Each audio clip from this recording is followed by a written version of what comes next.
Broadcasting from the heart of the Colorado Rockies, it's 4th and 99 with your hosts, David Slade, Keith Brookman, and Matt Staffiero. Now let's talk football here on 4th and 99.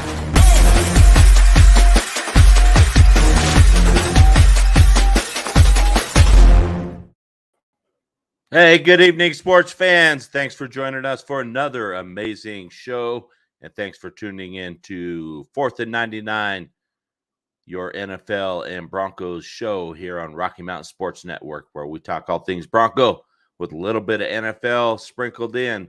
I'm your host, David Slade, and joined, as usual, by Matt Staffiero and Keith Brugman.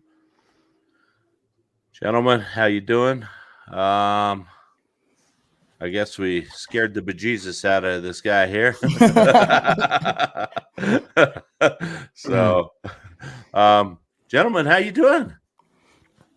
We're doing pretty good. I'm doing pretty good. How are you, Keith? You know, I rolled in from a cold day of work, so heater's cranked up. I'm feeling pretty good right now. So this always helps. So, oh, I'm sure it does. This always helps. And I got nothing. Water. I got nothing. I forgot my water. I forgot everything. I got some Lysol wipes that there's There you probably go. some Hey, liquid in the bottom. If I get parched, I can drink out of this. If not, we'll just endorse Lysol here. So -4. Ooh, geez. Ooh, wonderful. Negative 13. A little feels like negative 13. Negative 13. Yeah. Yeah, you know, Muhammad, you can keep that. Good evening. Greetings to you, Muhammad. Thank you for joining us again. I noticed he joined us last show. This is amateur. This is amateur hour. You're supposed to bring your own drink. So I forgot my drink. So come on, Dave. I'm definitely an amateur here. Hey guys, 18 weeks. We've made it. Yeah, it's been a long run. Man, what disheartening weeks.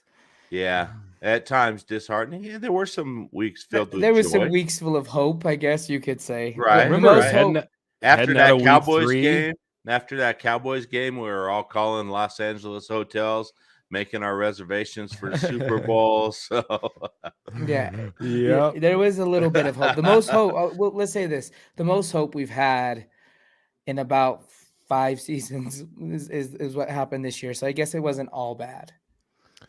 Yeah. There was some times you felt good about how things were going or what things kind of look like, and thought you're just a piece or two away from really turning around a season and making a run at it, which is something that we just haven't felt. I absolutely agreed. Good call, Matt. Yeah. So it's getting there.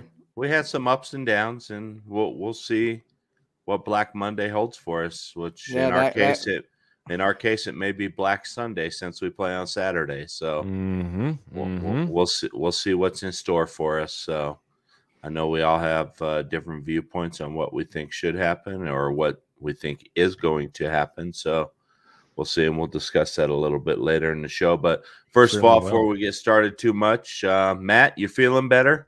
Oh, it's my bad. Sorry. Yeah, I'm feeling great. I have fat fingers, though. Yeah. So, I sort of threw you for a loop because I was going to kick us over to our sponsor, but now I'll do it, Matt. All right. All right, everybody. We want to thank the Willow Seasonings and Blends for sponsoring this show. Head over to their website, check out their products. Go to willowseasonings.com, pick up some seasonings, and put a little spice into your life. There we go. All right. Paid the bills. Now let's get into football. Yeah, we paid the bills.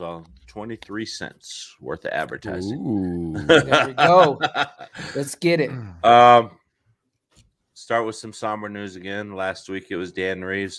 This week it's Greg Robinson. You know, I mean, they say it comes in threes. We had Madden, we had Reeves, we had Greg Robinson. Boy, if you want to talk about it from a Broncos perspective, we had Demaryius Thomas. Oh, yes. Dan Reeves. Yes. And then, of course, Greg Robinson now. So it just seems like, boy, it is just coming like a week after week. All of a sudden, it seems like a truly legendary Bronco in their own right is passing. Now it's Greg Robinson. So I guess that means we're getting old, right? Yeah. Well, yeah. Still seems young at 70. 70. Yeah, It it's is a it's little young. unfortunate. So, obviously thoughts, prayers, and everything go out to his family and friends and everyone that he touched in his life. And good defensive coordinator, during the back-to-back Super Bowl years. So, yep. Had a long career, rose up through the ranks in college and, finally got his chance with the Jets at the time. And then when Jets cleared house, came over to the Broncos and did well for us for so many years, so many years. So, yeah, definitely did. So he definitely did. And yeah, it is sad news. So, funny thing is, and it's not funny, but it's just sort of ironic. I was in the store. Yes. I was in the store yesterday and I'm at the checkout, and they have all the tabloid magazines and everything there. And the one that hit me, was there's I think it's People magazine. And it said right on the front, Betty White turns 100.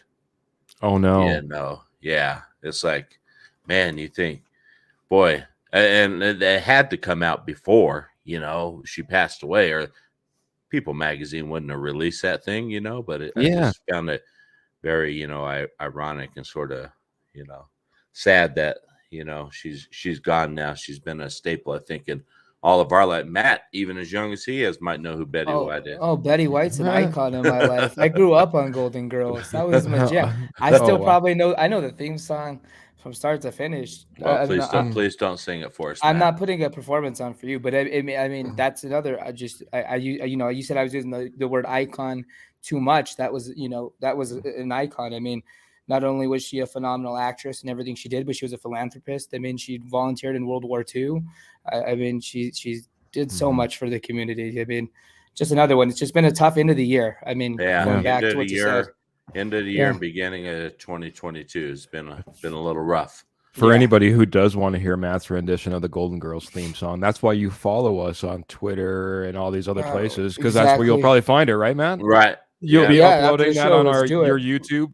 Hey, let's do it. I'll do it. Speaking of Twitter, we all got our Twitter accounts or whatever handles, you call them. Handles. Come on, Dave. Whatever they are. Come on, I'm old, man.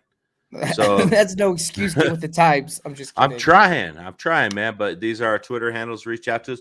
Follow us over there. We try to spread as much NFL news as we can. So, and we're trying to grow our platform. So, all right, guys, I want to ask something. Jim Harbaugh, rumored to possibly be making the move from Michigan possibly back into the NFL. I mean, first of all, what do you think of that? And I'm going to start with you, Keith. I mean, do you think it's good for him to make that jump from college back into the NFL?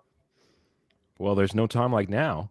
He's probably riding higher than he ever has in his career for a guy who's done a fantastic job at Michigan and has to go up against Ohio State year after year, who's an absolute powerhouse.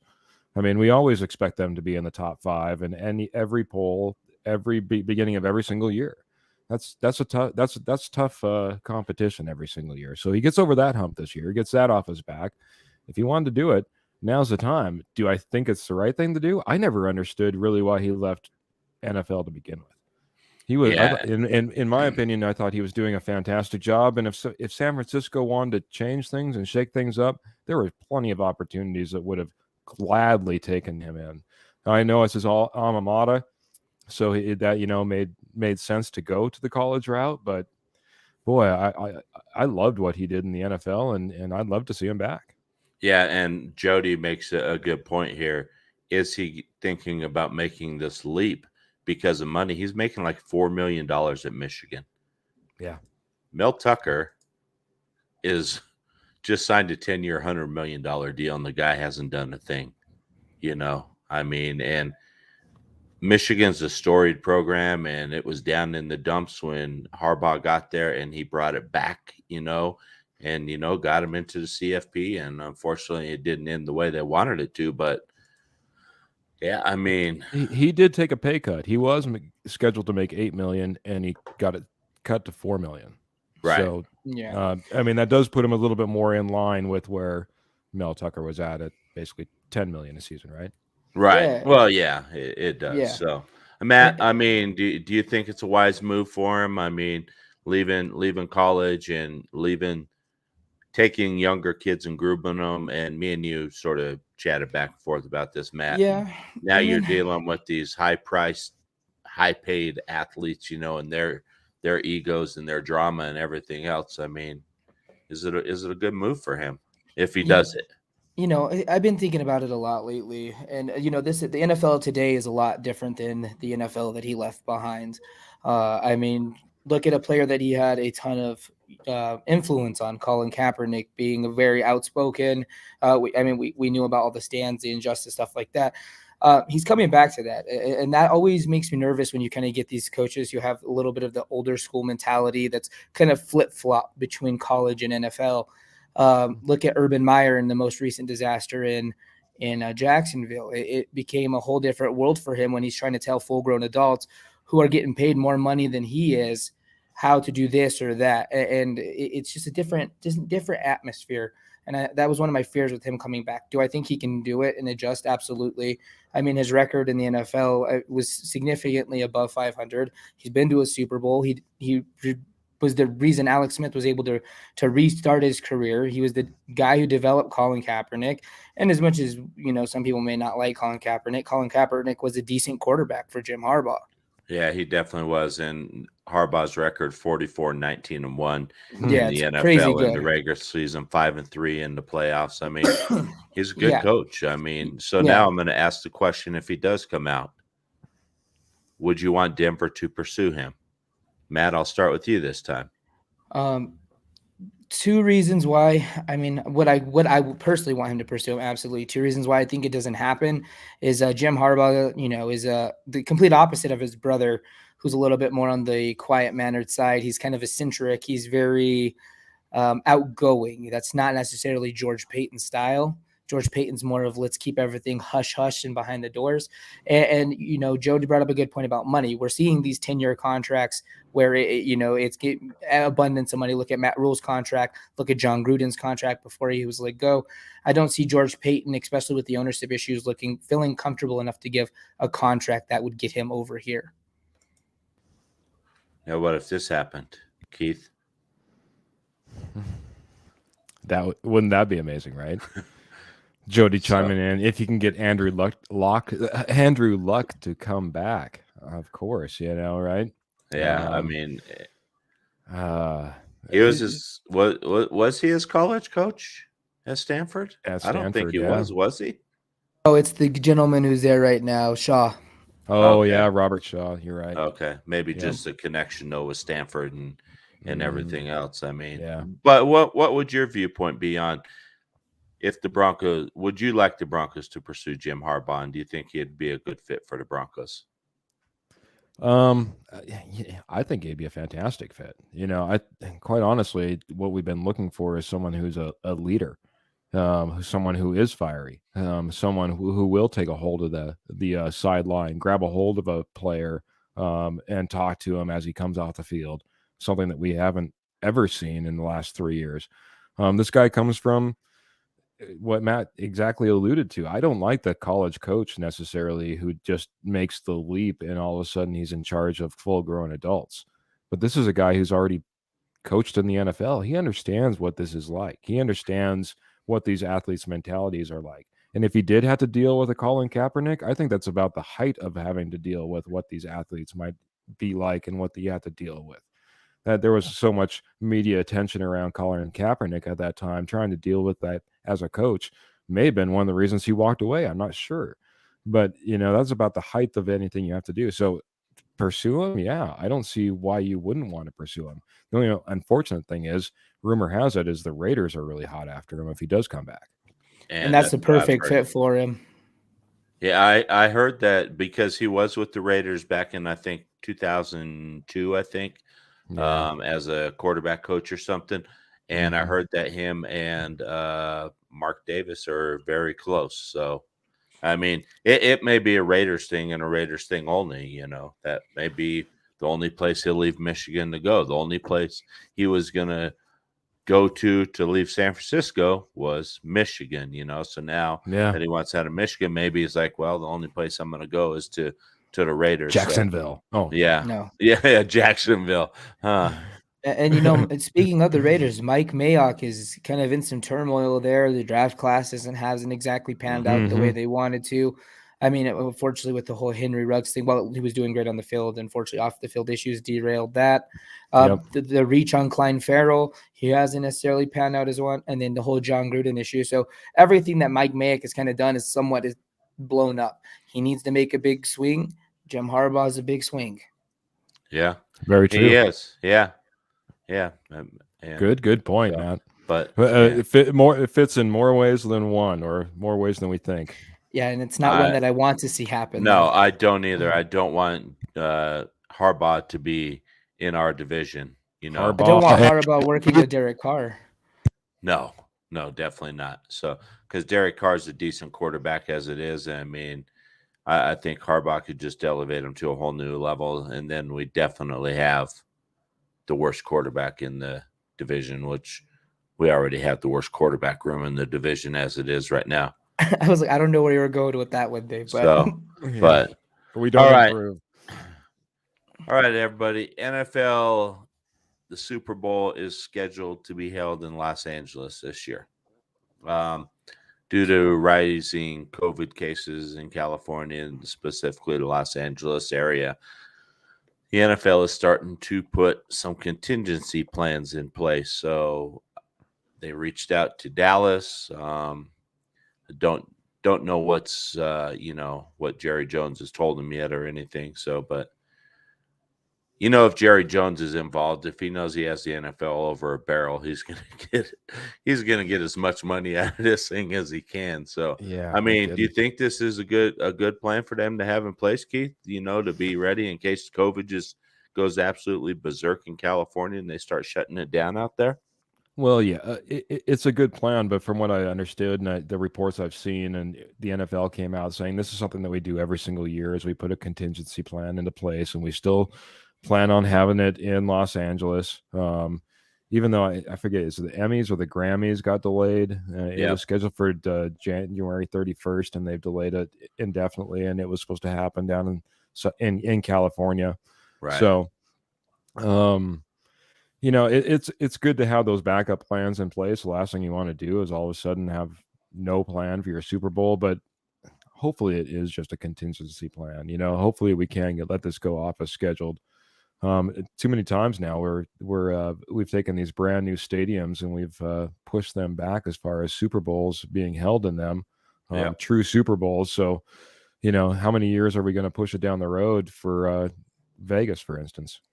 It'll be time to rebuild a new stadium by the time they get there. It will be. It'll be on the bad side of Vegas. That's all right. That's all right in my eyes. So, Matt, I mean, what are your thoughts? I mean, good plan. When would you think the NFL would have to, make this decision to make it a smooth transition? You can't call it on Friday before the Super Bowl and say, hey, guys, we're all going to Dallas. So, I mean, because you're going to have people, fans and everything that already have reservations in California hotels. Are going to have to try to get reservations in Texas. It's going to be difficult. It would be a difficult transition to do last minute. I think, if it came down to COVID outbreak was that bad in California and it was that close to the Super Bowl, they would probably have to do a limitation of fans and figure out how to do reimbursements and things like that. I don't think you can move it because factor in the whole week before media week. It would be a madhouse if they were trying to do that like the week before the Super Bowl. For it to be able to do a smooth transition, I would say you probably have to do it no later than divisional. Right after divisional. Yeah, maybe go through wild card and you would have to make a call on it then. I think it's highly unlikely we see the venue moved. I think it would take a lot. The state of California controls it. That's the problem. If all of a sudden they say, hey, there's no gatherings, you know what I mean? Well, what's the Super Bowl like with no gatherings? State of Texas is like, hey, everybody, come in, we'll give you a hug. Yeah. So. So and California's been pretty restrictive on COVID and shutting things down, so they can easily say, "Hey, guess what, NFL? State level, you can have it, but you're not going to have more than 500 people in that stadium. And they then need that the makes revenue. that makes it pretty much where, all your revenue's gone. And then really it's pretty much the teams, and that's it. So Yeah, media week you will know. be gone. All of the Right. stuff they do surrounding that generates additional revenue. So, Yeah, so It's amazing, like you said, how early this might have to be made a call, though, in order for everything to be set up and properly done, not only just for the fans, but literally for all the teams, all the media.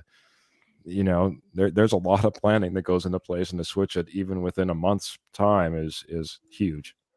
Yeah, so I would say it has to happen quickly. If they're going to pull the trigger on moving, it's going to have to be soon. well, and like he said, I mean, the Grammys, I believe it's the Grammys, either Grammys or Emmys, that was scheduled for the 31st of January has already postponed it.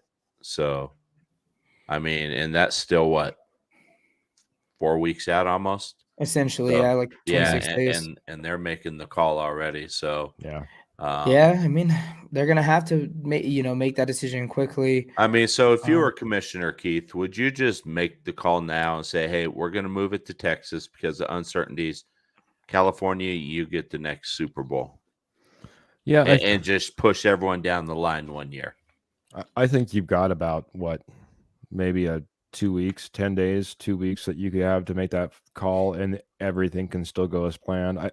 I'd like to see the season at least play out, see how things kind of go, maybe get into that week in between, you got teams that's, obviously division leaders that still have bye weeks and stuff like that. You can make it in that week's call, I think, and still make things go. But yeah, at that point, I think you need to start making that call one way or another. Let it be truly a good show. It's a performance. It's what we wait for all season long.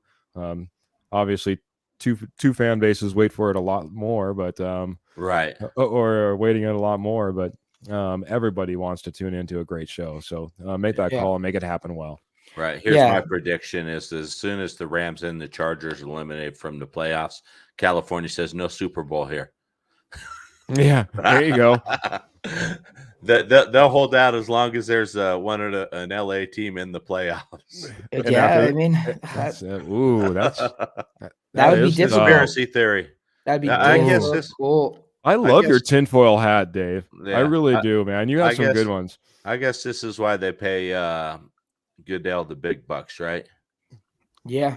So I'm glad I don't got to make the call. Yeah, I'm glad I don't have to make these decisions. So, and I just want to thank Jody. Jody's sort of clearing something. Oh, the wrong one. Jody's sort of clearing something up for us.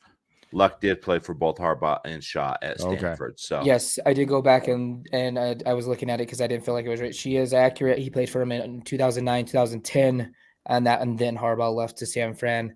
Shaw took over and finished out the rest of his wow, career. Man. Andrew Luck that old already? Probably in his early 30s, maybe. Yeah. Low mileage, though.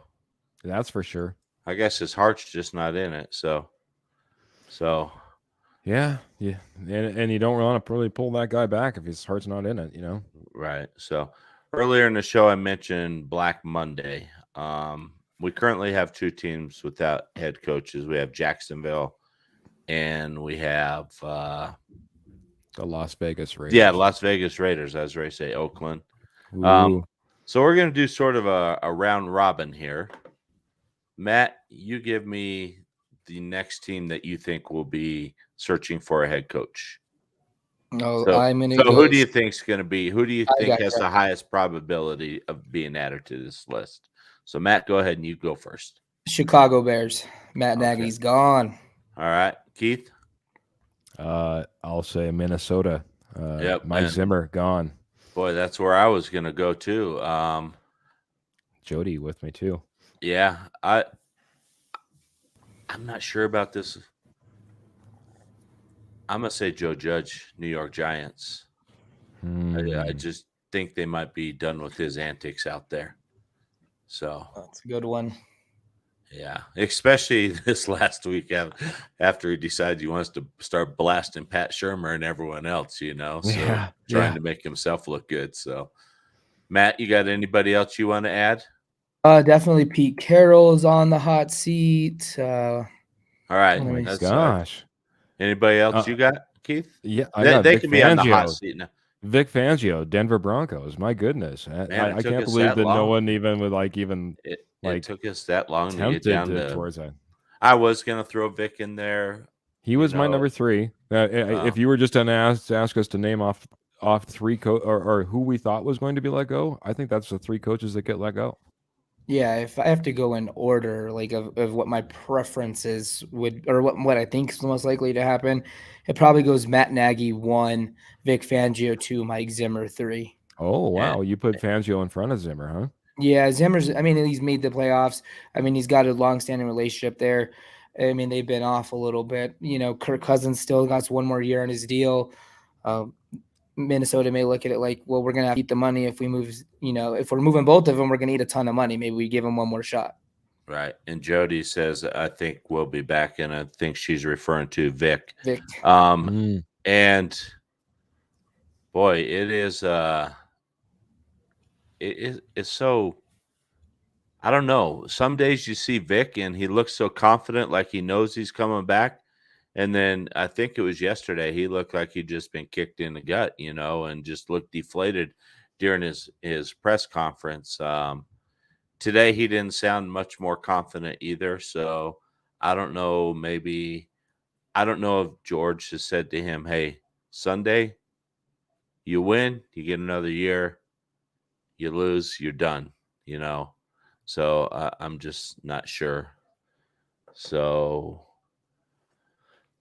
who of all the head coach replacements, who's on the top of your list? Let's say Vic is let go. Who's on top of your list and why?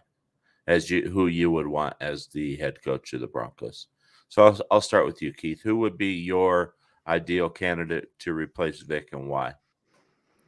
For me, you have to go to Brian Daboll. I mean, that guy has been phenomenal. I mean, we'll get into a lot of different pieces in this show, but his development, obviously, of a rookie quarterback, willing to stay with him through highs and lows, fantastic. I guess I also look at just his overall coaching resume. You know, it wouldn't. He's been doing this for such a long time. You know what I mean? He's been started off as a defensive assistant with the Patriots in 2000 and has been in the NFL ever since. So, I'm sorry. Took one season to be Alabama's offensive coordinator and quarterbacks coach in 2017. So I take that back. Just a phenomenal coach all the way up and down. Everyone has great things to say about him, and I want to go offense. You know, I think we've gone past the point where we need a great offensive mind to come into Denver and lead this team. Yep. And Matt, who would be the top of your list and what's your reasoning? Oh, this is tough because I have 2 that I really like. But if I have to pick one, I'm going to go Doug Peterson, former Philadelphia Eagles head coach. He's been to a Super Bowl with, Nick Foles. He's put together solid staffs that have been able to do a lot of production. He developed Carson Wentz. And Carson Wentz, I mean, if he could just stay healthy, we'd be probably talking about him in a whole different light than, where he's at right now in his career. I have a close second, though, that's not on very many radars, and that's Scott Turner from Washington. Ooh. Yeah, I know you've been high on him, but I wanna go back to Doug Peterson really quick. Does the way he departed Philadelphia, does that raise any concerns for you at all? A little bit, but I also know, how Howie Roseman conducts himself. He's a little bit on the arrogant side. He's not one to when he has his mind made up on something, he has got his mind made up on something. There was a lot of disagreements on where money was being funneled into. I mean, Howie Roseman decided to funnel in almost $60 million into defensive linemen when they had huge holes on offensive line. So I could see where his frustrations came from. Yep. And I'm going to go the same place that Jody would go, and that's Dan Quinn, because I like Dan Quinn because he has the experience. He was a winner in Atlanta. I know things got a little sideways after Kyle Shanahan left, but if you bring a good offensive mind in here and pair them with Dan Quinn, who can take this defense. And I know me and Matt have talked about it, and there's going to be a change in schemes and things like that. But I think we have the majority of the pieces in place to run a Dan Quinn scheme defense, and then maybe go out and get a Joe Brady or some other young offensive mind, that we can bring in here and, develop a future quarterback, and that's what we need is. So that's why I like Keith's choice, but Keith already took the choice, so I wasn't going to say the same one. But he is great at developing quarterbacks. I mean, so Brian Dabble would be great in here if we're going to go to rookie quarterback route. If for some reason some miracle happens and Aaron Rodgers does sign here, then I think I think Brian Dabble, he doesn't need to develop Aaron Rodgers, So maybe that's where a defensive-minded guy, even Vic, could be around, with Aaron Rodgers type, and then get an OC that Rodgers would work with. So, but it's risky to hire a coach on the basis that you think you're going to land a quarterback in free agency. Because there's no guarantee that, or not even free agency, I mean a trade. I mean, there's no guarantee that Green Bay is going to trade him. I know they said they would, but when have teams not gone back on their word before? It happens all the time. So I go back to Brian Dabble and look at who we would have on the roster as far as a quarterback next year under contract. And that would be Drew Lock. Oh, okay. That would be fantastic, in my opinion. Then that would be a great pair. And I agree too. I mean, if that's the route we're going to go, then I think Dabble makes the most sense because I think he could get a lot more out of Drew Lock, than what you call. I mean, who do you pair? Who would be your figurehead offensive coordinator? Go with Dabble. That's difficult because Dabble's going to want to be the play caller. So essentially, you're just going to get a glorified quarterback coach. Yeah, and that's all it'll be. So that's why I think if we're talking in the means, let's say we're stuck, like Denver gets stuck with Drew Lock. That's why I think Doug Peterson's the best option because Doug Peterson's not he's worked on development, but he also has a ton of options in who he could go after. He's got a ton of ties to the Andy Reid. There's Matt Nagy. I get it. Matt Nagy was not great as a head coach, but he was a decent offensive coordinator, credited with the development of Patrick Mahomes. He's got Joe DeFilippo. He's got Mike Kafka, a former quarterback underneath him, who's in Kansas City right now. I mean, he's got a ton of options that he could put in there and really work with whatever young quarterback is there, whether it's Locke or a rookie. But real quick, I want to go back to Dan Quinn really quick. My biggest concerns with Dan Quinn is, yes, he's got a great defense. Yes, he has a great scheme. But Dan Quinn has only been able to have successful defenses when the pieces were already put in place. When after some of those things in Atlanta started to fade away and he lost some of his free agents, he was not able to construct the defense. He wasn't able to find the talent. And that concerns me. I think a lot of that is just the way that whole situation in Atlanta was mishandled with contracts and everything. And they just got into salary cap purgatory and they couldn't sign people, so you can't blame a coach for that when the GM can't even buy him adequate groceries, This is my biggest concern is that we haven't had really an offensive minded coach since we had basically Gary Kubiak. Exactly. Right. And Gary Kubiak's scheme, by the time he left, was quite honestly getting old and tired in the days of the NFL. It was too easy to diagnose. Everybody had seen that West Coast offense and the Kubiak system, especially the way it played out in Denver year after year. And it had to be ran to perfection. And we obviously didn't have the guys to run to perfection. So we go back a long way since we had a really on-point offense that wasn't just led by a guy named Peyton Manning. Yeah, absolutely. You know what I mean? Yeah. So it is past the time to get into, in my opinion, into an offensive-minded head coach, a guy who will go out there and be willing to put up and wanting to put up 35 points in a game, not concerned about holding the other team to under 20. Right. Yeah. And the other concern I have with going defense is, you look at all these head coaches, these young offensive minded coaches. So many of them want to be the play caller. And when we're looking at the Callahans of Cincinnati, the Mike McDaniels that Jody mentions here in the comments, the guy up in Los Angeles, I'm drawing a blank, O'Connell. They all want to be, they're all head coach candidates, but none of them have ever called plays.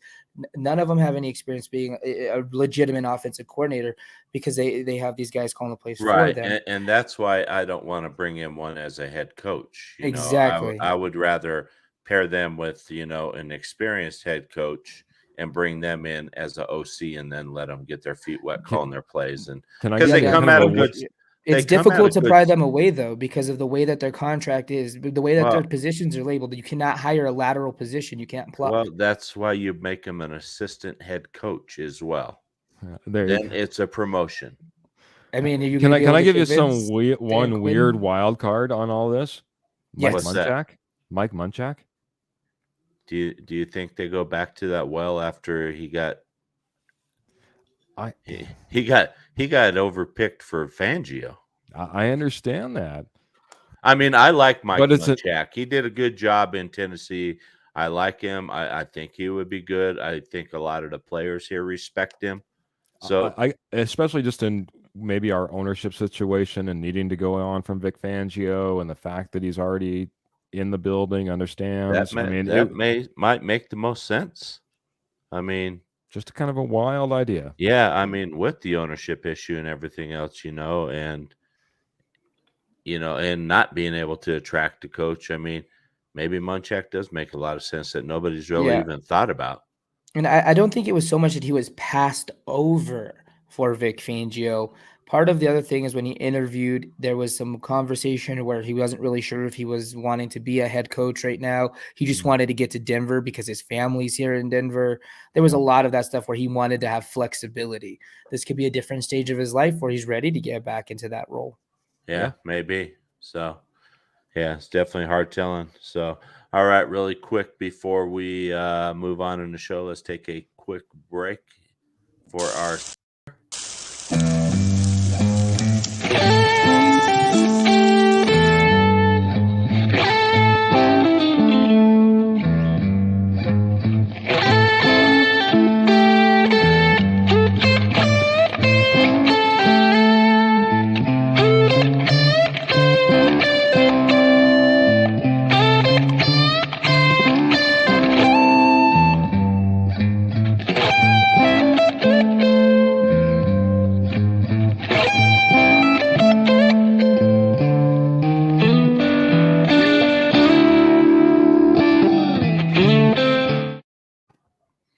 Man, that video makes me hungry. I know, me too.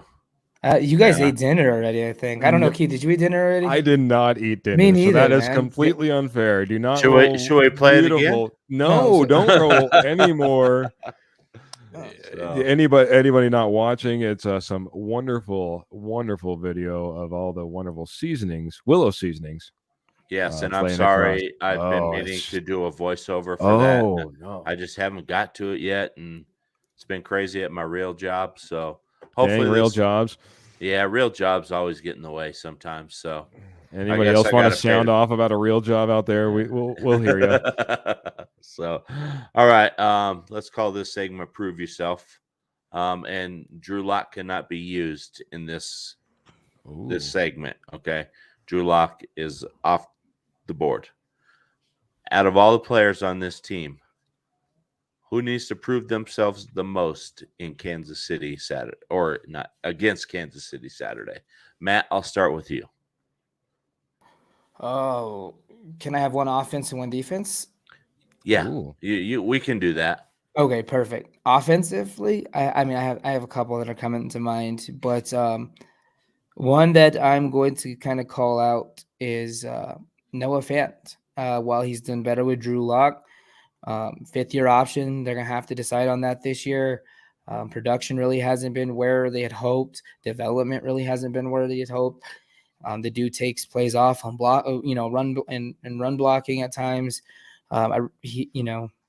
Big decision coming up for him. Defensively, this is one that might shock a couple people, but it's actually going to be Ronald Darby. Ronald Darby got a huge contract last offseason. He's going into essentially the second year and final year of his contract. He's battled health, which has been a problem in his career, pretty much since rookie season back in Buffalo. He's got to live up to that money and prove that he could be that number two. If he's able to play, he's got to show that he can stay with Tyreek Hill, stay with McCole Hardman, and be that number two, because PS2 taking over is number one. It's hands down, unquestioned. That's number one. So, yeah, it went from being a huge benefit for us to have all those corners. Well, they're all gone next year, and Darby's going to have to step up.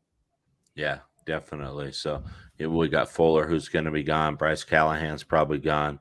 Like you said, Darby's going to be on one, and then we got a bunch of young guys, guys who haven't played a lot that are going to have to try to come and fit in next season. So Darby is going to have to be huge, and I think he needs to prove to whoever the future staff may be that he's worth it. So, yeah, all right. If he is it though, real quick, it'll have to be Michael Ojemudia. Right. All right, Keith. How about you? You can go offense and defense as well if you want. Well, I'll go a couple different routes, but I won't go offense and defense. My first one is going to be Melvin Gordon. Melvin Gordon, I think, still has a chance to actually come back to Denver, but even furthermore, he might be actually putting some tape out there for every team in the NFL that might need a running back. A lot of people thought he should have been traded as our mid-season at one point, and he'd be gone. But he didn't go. It looks like he's going to be a free agent. And hey, does Denver bring him back? And they bring him back at the right price, or is another team out there? My second person, it's not offense, it's not defense. In a similar tone, it's Vic Fangio. Vic Fangio whether he's actually coaching for his future here in Denver, I'm not sure, but he's certainly out there coaching for maybe a defensive coordinator position next year. And after last week's performance, he probably needs to put something a little bit better on tape again against Kansas City, especially at home. So Vic Fangio, I'm not sure. Like I said, is he actually coaching for his future? Does that 8th win actually matter, for Vic Fangio, something he's actually never gotten? I'm not sure, but if nothing else, like I said, there's plenty of teams that are interested in as a defensive coordinator, and a win, and a solid win, and a defensive win on Saturday would go miles for Vic Fangio, I think. Yeah, it definitely would. And Melvin Gordon, I mean, do you think Melvin Gordon hurt himself with his comments in the press conference earlier in the week where he pretty much called out Pat Shurmur, and said this is a Super Bowl team if we have better coaching? I mean, I don't know. I think that's just, media will find a way to twist it to make it come out of context. Well, when you're watching the video and hear him say it, it's not really twisting it out of context. I get that. I mean, does he mean it as like an initial dig? I mean, he means it as a dig, but I mean, he's been an outspoken player before. Like we talked about in the Jim Harbaugh segment a little bit earlier. That's just where the NFL is at these days. These players are very outspoken, and the NFLPA makes sure that they have their platform to speak. I mean, Jerry Jeudy called out Pat Shurmur last year in his rookie season. Speaking of Jerry Jeudy, I knew that's where you were going. Jerry Jeudy is my prove it guy. Okay. This guy has not really done much this season. I know he was injured for, a good chunk of the season, 6 weeks, I believe, so he missed some time, but he's still just not. And at times it just looks like he is giving up on plays, giving up on routes, walking around like he's moping. Now, I will say this, that since Drew Lock has come in, I've seen a little more pep in his step. And I think a lot of that may be because, Drew will push the ball down the field more. Drew will let these guys run those deep routes so they're not just running wind sprints, and maybe they'll actually get a target down there. So, but I would like to see him really step out, get the separation that he used to get, in college, at the line of scrimmage so you can hit him on those quick, routes and let him do some yards after the catch, because that's where Judy's the most dangerous is, yards after the catch, So, and then I'm going to throw this guy out there, but I think he's gone anyway. And I don't even know if he's playing this week. Somebody can help me out if he is Devontae Spencer. I mean, I'm thinking if Spencer, has another performance like he had last week in special teams, he's probably won't have a spot on this roster at all last week. And at the beginning of the year, I was even one of these guys like, why are we even giving this guy a spot? Absolutely, you were. Absolutely. So, I mean, the guy in this day and age in the NFL, why are you reserving a spot just for a special teams guy? So Spencer needs to go out there and prove, and justify why he was given that spot and why he should, even have a chance next year at making this roster. So Absolutely. Real quick, Jody brings up a good point here. I'm sorry. What is it? Risner. Yeah, she would have said Risner if he wouldn't hurt. Now, if you ask me which player heading into Week 18 has the most to lose, it is Dalton Risner, because there is two competent guards who have stepped in and played well when asked upon in Natani Moody and Quinn Meinerz. If someone's feeling the heat right now, I would say it is Dalton Risner. Yeah, Dalton should, and Teddy Bridgewater might be feeling the heat, but that's because he's at home. And Teddy's done. He's on the IR. He's done for the season. Yep. Who else did we just throw on the Dalton IR? Risner joined him, and Kareem Jackson. Yeah, that was an odd one. Kareem Jackson. I didn't expect that, and I think he. Do you remember where he's at on his contract? Is he at the end of his contract? Yeah, he's done. They brought him back on a 1-year deal. That's what I thought. Yeah, he's probably done here in Denver. So most of the secondary is done here in Denver, like you said earlier. Well, with the availability to maybe bring some of these guys back, right? So which? I don't know. Bryce Callahan's estimated value is going to be north of $10 million. Kyle Fuller really didn't, turn out the way you wanted it to. Kareem Jackson's getting up there in age. I would say out of the secondary, there's not really much options there. Okay. Especially because you just paid Darby that $10 million essentially a year. Do you guys have good memories? We'll try. Ooh, Keith's like, I don't know if I'm going to answer this. So I got a list of some quarterbacks here. Okay. So I want you to put them in your order of preference. And I'll read these off slowly if you want to write them down or whatever. Jimmy Garoppolo, Aaron Rodgers, Deshaun Watson, Russell Wilson. Am I going too fast? No, not for me. You're good, man. Matt Ryan. Okay. Drew Lock. Marcus Mariota. And Teddy Bridgewater. So first, let's start with this list. Matt, out of all those 8 names, is there anybody that you would immediately strike from that list? Yes. Marcus Mariota. Okay. Drew Lock. Okay. We knew that was coming. And I'm on the fence with Jimmy Garoppolo, but I'll leave him on there for now. Okay. All right. Keith, how about you? Anybody you immediately wipe off this list? Eradicate from this planet? If I'm moving forward as a Denver Broncos GM, I'm probably taking Teddy Bridgewater off that list. And I'm definitely taking Jimmy G off that list. Jimmy Garoppolo's not getting an interview here in Denver. And that's it? Just those 2? That's it. Just those 2. Okay. And if it were me, I'm taking Jimmy G off that list only because of his injury history. Yeah. He's a good quarterback when he's healthy, but you're really gambling on, he did take the 49ers Super Bowl a couple years ago. Mm-hmm. I'm going to take Matt Ryan off that list because he's too expensive. and I will take Teddy Bridgewater off that list. So now's the fun part. So now you got Matt. I think you have 5 guys left. Keith, you have 6, and I have 5 left. So let's put them in our order of preference. We'll start with you, Keith. Who would be your number? You can either start from the bottom and work your way up, however you want to do it. All right. Coming in at number 6, I have Mr. Aaron Rodgers. Okay. And you feel free to elaborate too. You'll see as this list kind of plays out. One of the things I'm looking at is the future of this franchise, right? And I'm not going to want to overpay for someone who's too old, who, God forbid, he's injured for 1 full year. What did you really get out of this contract, and especially what you had to trade for him? So Aaron Rodgers is my number 6, my lowest ranking quarterback I'd bring in for a interview. Okay.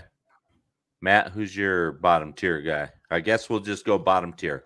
My bottom tier guy is going to be Jimmy Garoppolo. Okay. And the reason why he stayed on my list, 1 year, about $26 million, not going to cost a bunch to obtain via trade, and it still gives you an option to take one of these quarterbacks and allow some development to happen. Okay, that's your number 5, right? Yeah, man, that's my number 5. And your bottom is a number 4, Dave? 5. Oh, number 5. My bottom is 5 too. So if you want to catch up, Keith, why don't you? We'll all be on number 5 if we just keep going around. We'll just all be number 5. You do your 5, I'll do my 5. So my 5 is going to be Aaron Rodgers, and I got the same excuse or reasoning as Keith. I mean, we just went through our secondary. We just talked about our secondary. We're losing a whole bunch of them, and we have uncertainties in that secondary. We have uncertainties on other parts of this roster, and I don't want to see us wasting 5 or 6 draft picks and players from our current roster to go out and obtain a guy who may play 1 year and say, I'm done, guys. Yeah. So he's my number 5. And Jody is going with Jimmy G as her 5. And I have 6. I had started with 6, my bad, because I only eliminated Drew Lock and Mariota. Okay. So me and Keith are all the same. Okay. So you guys are on your 5s then. All right. So my number 5, I'll put Matt Ryan as my number 5. I look at him similar to an Aaron Rodgers. He's going to be more cost effective. He's not going to cost the $50 million a season that Aaron Rodgers is going to be. But once again, I don't know the longevity of this. And if I'm going to invest in somebody, I'd like to see either A, it's going to be a minimal investment, or B, it's going to be a long-term investment. So Matt Ryan does not fit both of those boxes very well. Matt Ryan is my number 5. Okay. Matt? My number 5 is going to be Aaron Rodgers, and it's close to my number 4. Same thing, a lot of what you guys are saying, it's going to cost a lot to obtain him. I mean, it depends. Rumors are that the packages isn't going to be as expensive as a lot of us are thinking it's going to be, but you just don't have the commitment there. Right, until he wins the Super Bowl and the MVP again. And then he could be done. So he's lower on my list. Yeah, Green Bay says, you want him, you're going to pay for him. So, all right. So my number 4, I would take it. Yep. Yeah, that's your 4. My number 4 is going to be – wait, we started with 8, right? We did. I only wiped out 3. So 8, 7, 6, 5. So, yeah, you would be at 5, 4. Yeah, you're on 4. Math is hard. 5. Math is hard, kids. Yeah. Especially when you're counting backwards. Yeah. So my 4 is Deshaun Watson. Uncertainties in his, legal issues. This is a serious character flaw for me, and he's a lot of money, and he's going to cost a lot. Yeah, I know it's probably gone down a little bit, but I mean, you're still going to pay significant draft capital and probably players to get him. And he's, like I said, it's going to cost a lot, and it's a character issue for me as well. Okay. All right. Keith, number 4 for you? Number 4 for me, I want to pick up a Raider, a current Raider, Marcus Mariota, and see if he'll be willing to come in and talk. former starting quarterback, still young enough. May have lost a step, especially when it comes to injuries, but I think it's also the right guy who would be able to come in and maybe groom somebody that I drafted. So I think Marcus Mariota could carry me if a need be for a couple years, because I don't see us drafting at the top, and probably not drafting in the first round for a QB in our current position. And Matt, 4 for you? So my number 4 is going to be Teddy Bridgewater. And wow. I've been contemplating putting him higher on the list. Same thing. I can't believe he even made the list. The reason why he's making the list is similar to what's going on with the Jimmy Garoppolo thing. Teddy Bridgewater is an extremely smart quarterback who puts out really good film. If you get a quarterback like Malik Willis or Sam Howell who's struggling with making, decisions and things like this is the perfect mentor for those style of quarterbacks. It's a very limited market, but Broncos have been tied to both quarterbacks of having interest in both Willis and Howell.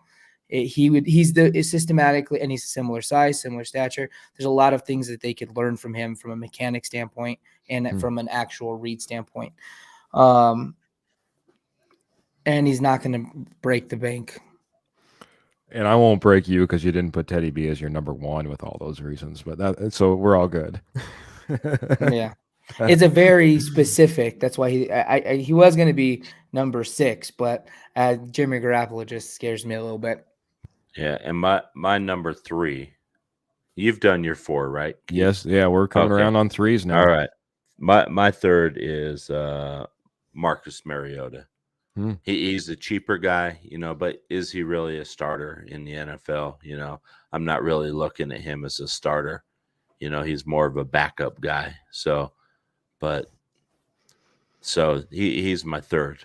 He just barely made it onto my list, and then he went ahead of all these other guys because they cost too much money. Very good. He's number 3. so you're just kind of hanging out there, kind of just mediocre in the middle there. That's right. All right. My number 3 comes in with Mr. Russell Wilson. Starting to get a little expensive. But at the same time, I look at the longevity in his career and maybe a rebirth in his career if he gets into another town. This guy is absolutely electric when he's at his best. And I think a little bit of motivation with a move could do him a lot of good. Denver, I would like to come. I like him to come in. You're my number 3, so come walk through the door, Mr. Russell Wilson. All right, let's catch Jody up really quick. So Jody's number 4 was Matt Ryan, and then Jody's number 3 is Teddy. So Matt, who is your number 3? My number 3 is Deshaun Watson. Cost to obtain is going to be there. There's some character issues like you highlighted earlier. But if he's cleared and you can get that commitment and get him into the counseling and those types of things, it's going to be worth what you'd pay for. But it's just, can he get cleared? Yeah, and that's a huge thing. I mean, because I don't think anybody's going to touch him if he doesn't get cleared. Okay, number 2. My number 2 guy is Russell Wilson. I like Russell Wilson. I have a few concerns with Russell Wilson. One, his cost. I mean, you're going to pay to get him. At least he's younger. He has a little more time. I mean, he says he wants to play until he's 40. He's 32 now, I think. 32, so. 33. So gives maybe 5 to 7 years with him. But there is concerns about that finger of his. Some people are saying that thing is worse than it is. And even before the finger injury, I saw some decline in Russell Wilson's play. So, but I still like him. I think he could be good here. So he's my number 2 guy. And Jody's number 2 is Deshaun Watson. Oh, there you go. All right, Keith, your number 2? My number 2, I'll stay with our current roster. I'm going with Mr. Drew Lock. Again, I think as far as affordability goes, he's going to be the most affordable option we can talk about on this list, obviously, because he's under contract next year. We're talking about potential coaching changes, and in my opinion, if I'm the GM, I'm wanting to bring in an offensive-minded head coach. And Brian Dabble from Buffalo would be my preference, obviously. So I think that, again, pairing all that up, I can't help but put Drew Lock number 2. All right, Matt, your number 2? My number 2 is going to be Russell Wilson. Okay. Yeah. And similar to what you're saying, the finger's definitely an issue. There was some decline, but I mean, how much of is it the decline coming from him being dissatisfied in the environment? He's been begging for more say at the table. The line has been something he's been begging them to correct. He's clashing on philosophy with Pete Carroll. So how much of the decline is there? But the finger, it does scare me. It was a scary injury, and his throwing can, essentially the tendon blew up completely, had to be completely reconstructed. That's a scary injury for a quarterback. So that if his finger gets the clearance, he'd probably be my number 1. Okay. All right. We're at our number 1s. Yeah. Well, everybody probably has noticed who I haven't said yet, huh? Yeah. Are you doing all the math right? I got the math perfectly right. No, I mean everybody at home. Are we doing the math right? Did we calculate it right? Yeah. I hope everybody has followed me and has followed along. And my number 1 is the guy who's starting right now, and that's Drew Lock. Drew Lock has shown some growth. Drew Lock has shown that he has learned. I think if you pair Drew Lock with a good offensive coordinator, or maybe even a good head coach like a Brian Dabble, then I think you see him grow a little more, and it's a little less risk. You're still keeping all your draft capital. So you go out, and if you need to, use that draft capital and let's trade up a little bit. If you're not 100% sold on Drew Lock, but you like Kenny Pickett, then let's move up. Let's fall back and take a Sam Howell or a Malik Willis or someone like that. This kid out of Kent State that's sort of rising up the boards really quick. I just think Drew is the most economically sound choice right now for this team, where we're at with ownership issues, and things like that. And I just like him. Everyone knows I like Drew Lock, so I think the kid has talent, and I think he can be successful in this league. I like Jody's number 1 over Drew Lock any day. Just so you're saying, I think he's a better quarterback. He's more mechanically sound. But he wasn't even on the list. I know. We can't be throwing people on here, Matt. That's not the game. I just said I like the number 1. I like that. I like that as an outside the box idea. If Gardner Minshew was on here, he may have ranked higher up in my board. Oh yeah, he would have been way high. He would have been way higher on my board too. So yeah, one other name that I was thinking of too was Ryan Fitzpatrick. And we forgot Kirk Cousins. Well, Ryan Fitzpatrick was on the initial list, and he didn't make because there was a list of 12, and me and Matt went ahead and took liberty and scrubbed 4 of them off right away, and Ryan was one of them. Sorry, and we forgot to add Kirk Cousins too. That's how funny. So, all right, Keith, who's your number 1? My number 1 for everyone playing along at home who already knows, I would appreciate you following. Deshaun Watson's my number 1. 26 years of age. If I'm calling him and if I'm asking him for an interview, I have a pretty good indication that he's actually cleared and he's going to be starting for the Denver Broncos. It's been quiet. It's been quiet about him. There hasn't been a whole lot of news, and it keeps getting quieter and quieter and quieter, and that does make me feel a little bit more at ease. And if you look at the talent level that guy had, being 26 years of age, if everything is cleared and you're able to bring him in, you've got that decade that you want out of a quarterback, something that Dave has been talking about. I want something that for 10 years, can we just get something for 10 years? Well, this is one guy on my list where I just couldn't get past that talent level. And like I said, if I'm calling him for all the right reasons. I feel really good about where he's at. Yeah, as a GM. Hey, that would be a solid choice. And I definitely would not run into traffic on I-25 because I'm mad that we signed Deshaun Watson. I mean, I think he would really bring this team to another level. But as I expressed, I mean, it's the character flaws, plus the cost to obtain him. So, yeah, it is very, very costly. Like I said, for me, he'd have to be scrubbed really fairly clean of right. all the issues that he has in front of him. So, and I think it's going to heat up a little bit more because his deposition is in February. So once he gives his deposition, then I think we're going to start hearing more about it, either in the good or the bad. So agreed. So, Matt, Yeah, my surprising number one was way low on your guys' list. My number one is Matt Ryan. And the reason why I'll explain this is you see a huge number right now, right? You see this over $40 million cap. Well, after June 1st, because most trades, remember the Joe Flacco trade was designated post June 1st.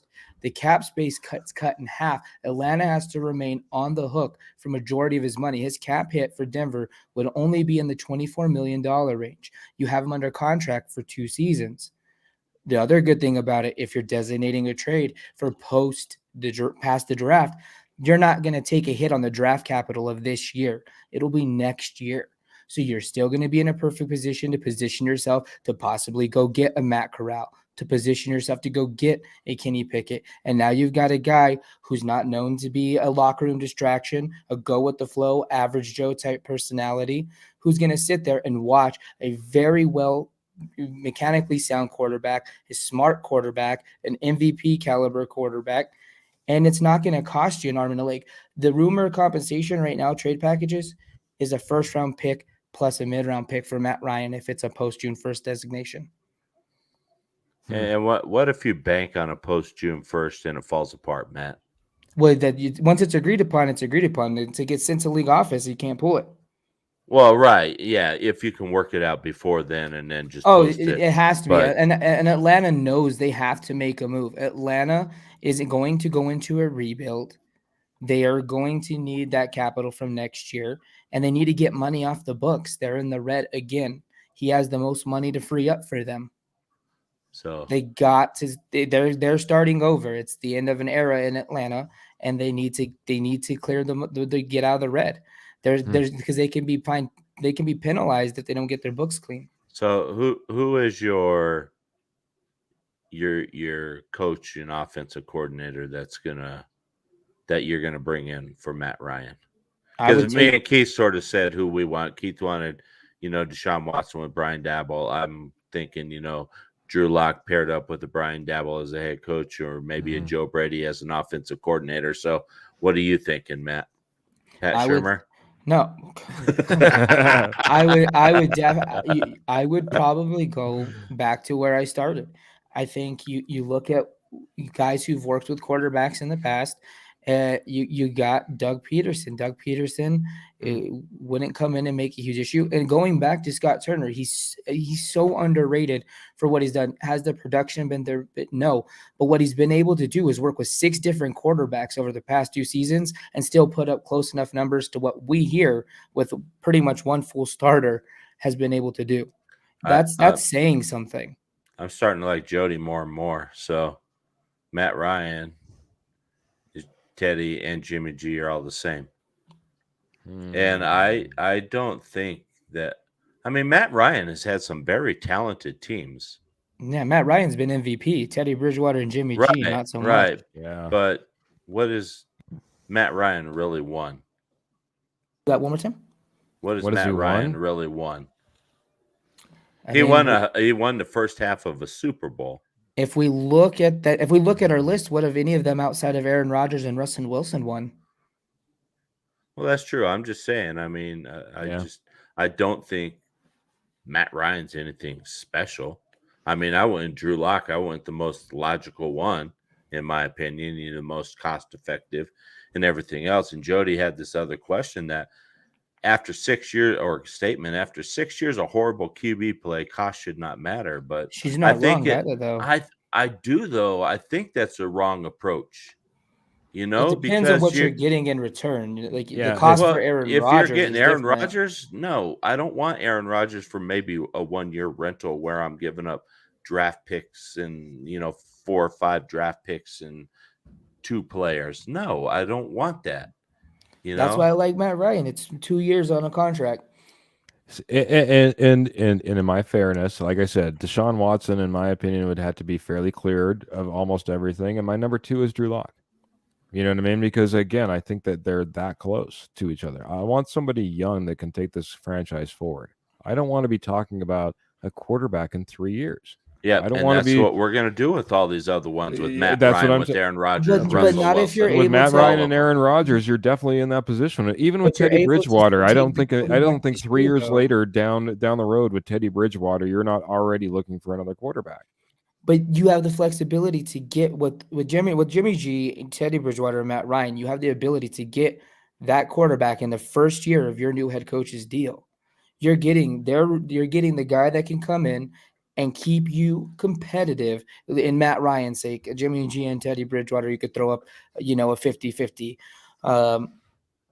But you bring in Matt Ryan, who could keep you competitive, and you still are able to keep your draft capital enough to go. If Kenny Pickett slides to 5, that's within striking range. If you're at 6, I mean, if you're at 11, so I mean, it makes sense. You're able to still have flexibility. Yeah, but to if you're go going to get your pick a guy at 5, are you going to sit him for a whole year, Matt? I think absolutely would. 2 years, really? Absolutely, 100%. You're going to sit this you're draft going to class, sit yes. 100% yes. Kenny Pickett, Matt Corral, they're going to be started. We're going to see them struggle immensely. Look at Zach Wilson wasn't ready to start. Trevor Lawrence is having a horrible year. I don't think this draft class is the right draft Well, class to I put don't out either. there. You know what I mean? Year one. I don't feel confident in any of these guys. I mean, Trevor Lawrence at least looked like he had all the right mechanics, pieces, look parts. at him, and he's still struggling. Right. Zach Wilson at the beginning of the year was my wild card to be the something, the kind of a Kyler Murray type of experience up in New York, and that failed dramatically. Yeah, right. So, and the only one that's really making a mark is Mac Jones, and I think it's the system he's in. It's Mac Jones and Davis Mills. We're talking about how bad this draft class is for quarterbacks. Yeah. So why then? I wouldn't trade up. I was just giving an example. Just do as I'm saying. Then roll with Drew Lock next year. Bring in a veteran. Even if you bring Teddy Bridgewater back and let Bridgewater be the backup, let Drew play for a season and see what he does. And then you can go in. And next year's the 2023 draft class for quarterbacks is supposed to be better. So think about not by much. Think about my list. Think about my list when it comes to age, right? Think about my list: Deshaun Watson, Drew Lock, Russell Wilson, Marcus Mariota, Matt Ryan, Aaron Rodgers. It's pretty much almost ranked from the youngest to the oldest. Again, right. I want somebody that it comes in and can either be that franchise guy.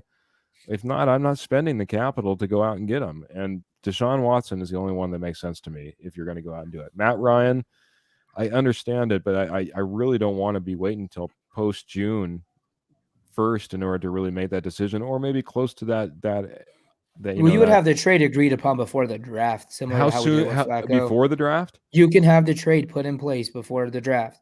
You can have a post-first designation, just like how you see a lot of these. It's one of the newer things the NFL is doing when you see the guys that we know are going to be released, but they have the post-first June 1st designation. Oh, okay. So there's a ton of it, just like we did with Joe Flacco. So it's completely feasible to do that.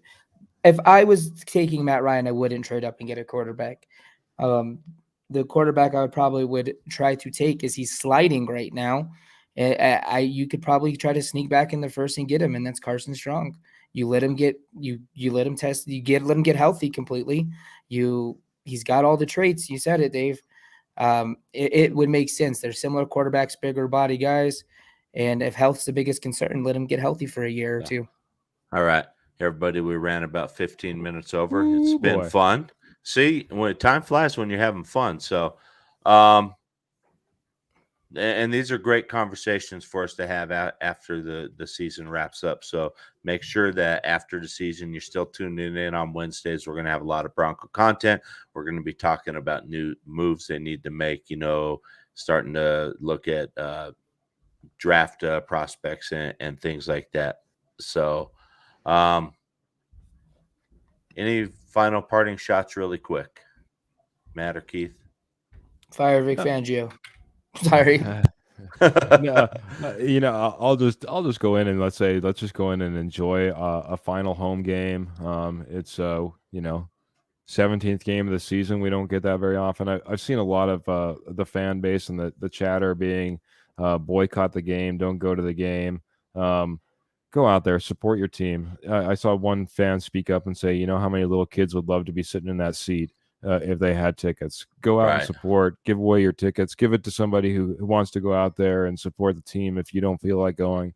But let's fill those stands and let's have a great game this Saturday. I might be buying me some tickets. Just I agree. You do it, buddy. I will be out there, so I got my tickets. I will be there. So go, Dave. Go. I've never seen the Chiefs, so it'll be fun to watch Patrick Mahomes. He may play for the Chiefs, but you can appreciate, the talent. I still hope we win, but hey, appreciate the talent. It's sort of like Brady. Appreciate the greatness. I got a guy I work with that despises Tom Brady because Tom Brady went to Michigan. He's an Ohio State alum. Oh, geez. And I said, dude, you got to put that to rest and appreciate what this guy is doing. So Jody, thank you for the comment. Great show as always. We appreciate you, chiming in, adding to the show. So, but hey, everybody, make sure that you join us on Saturday. We're having our show Saturday, 9 a.m. All right. So we'll be back on Saturday at 9 a.m. for our pregame show. Until then, follow, like, and subscribe. We're all on all platforms, Facebook, Twitter, Instagram, TikTok, all of them. Check us out. Also, YouTube. You can also chat with myself, Keith, and Matt through our Twitter accounts, our Twitter handles. Is that right, Matt? Their Twitter handles? They're right there. So, so go ahead and hit us up on there, follow us, and then we do a lot of posting on the Rocky Mountain Sports Network page as well. And we invite you guys to post on there too and engage us in some conversation. So, hey, everybody, again, thank you for tuning in tonight. Thanks for joining us from all of us here on the 4th and 99 and Rocky Mountain Sports Network. Have a great evening, and we will see you Saturday morning.